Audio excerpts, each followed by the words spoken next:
Yes, people are most definitely waking up to the fact, because respectable, mainstream, professional, entirely intelligent people are now realizing for themselves that this is affecting their families. You know, if autism doesn't affect you now, then it certainly will in the future, because the numbers are going up so quickly.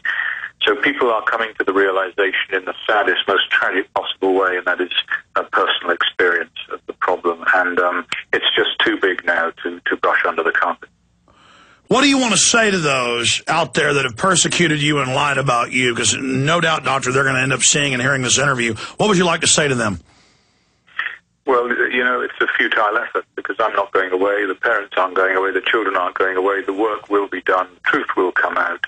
So you're not going to change the history of this one bit. We will get to the bottom of it, whether it exonerates the vaccines or whether it implicates them. My job as a scientist is to pursue this to its natural conclusion, so that is what I intend to do. We're going to go to break and come back and take a few calls for the doctor, but before we do that, Jenny McCarthy, I've heard vicious talk show hosts nationally on TV and radio claim that she's just wanting publicity.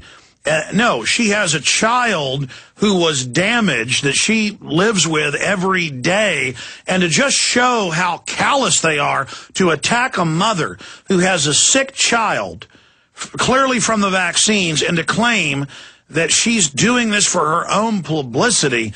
These people are just heartless. I mean, you know, have they spent time with the children that have been wrecked by this? Yeah, and because they're unable to deal with the facts of the matter, then they go after the person, and they have no compunction about how they go after the people. They're ruthless, and they are solely interested in protecting their own territory, and that is a great, great shame.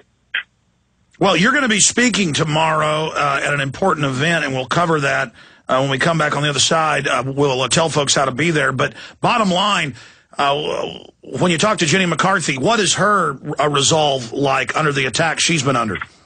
Oh, I think she's absolutely determined. You know, for mothers like Jenny, a small part of them, a big part of them, in fact, has been damaged and destroyed. And, you know, mothers will never quit. They will never, ever, ever give up. And they are an inspiration to doctors like me to continue the work. Yeah, they've made a lot of mothers mad, a lot of fathers mad, and they're going to be brought to justice. Their whole eugenics program. These people are going to hang high. Doctor, stay there. Folks, the book, Callous Disregard, Skyhorse Publishing, the folks that put out The Secret Team by Fletcher Prouty, the Jesse Ventura books, all available at Infowars.com. Dr. Andrew Wakefield will be in studio with us in the next month or so. He's going to work on getting us Jenny McCarthy on the broadcast as well. We just want to get the word out and save children. You jump in front of a truck to save a child. Why wouldn't you warn people about these vaccines? You can meet Dr. Andrew Wakefield at the American Rally for Personal Choice tomorrow in Chicago.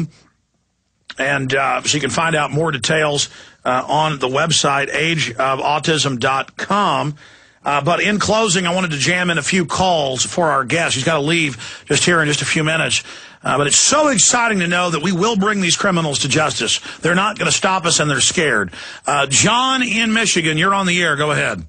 Good afternoon, Alex and Dr. Wakefield. My sister is Mary Toko. Right. Yes, indeed. And I live in northern Michigan.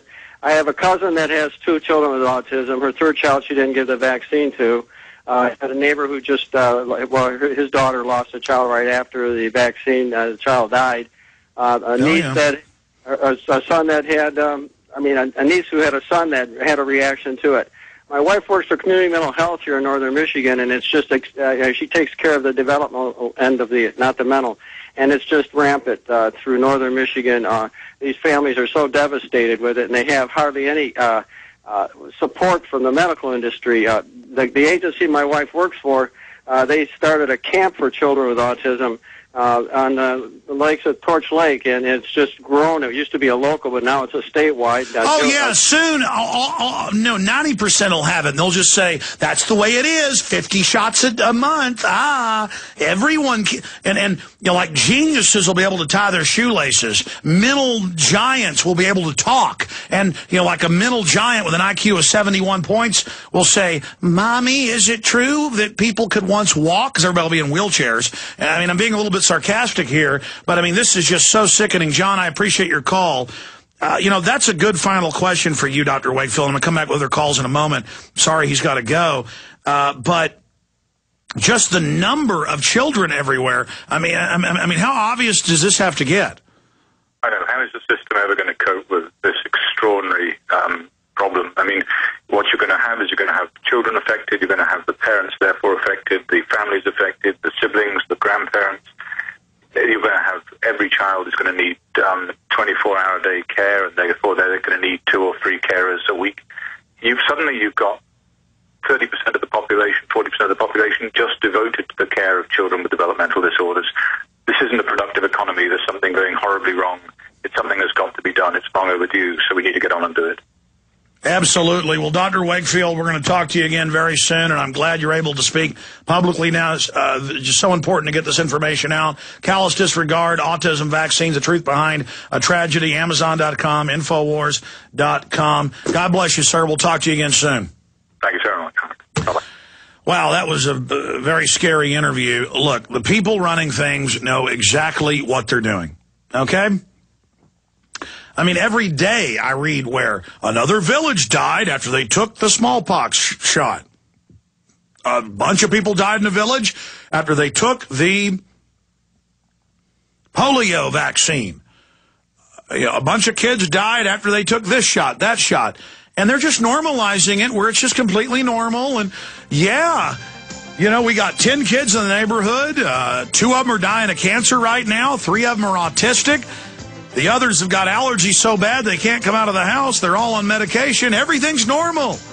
And they've got hundreds of new vaccines awaiting approval, and you've got to take them all. And I meant to ask Wakefield about this.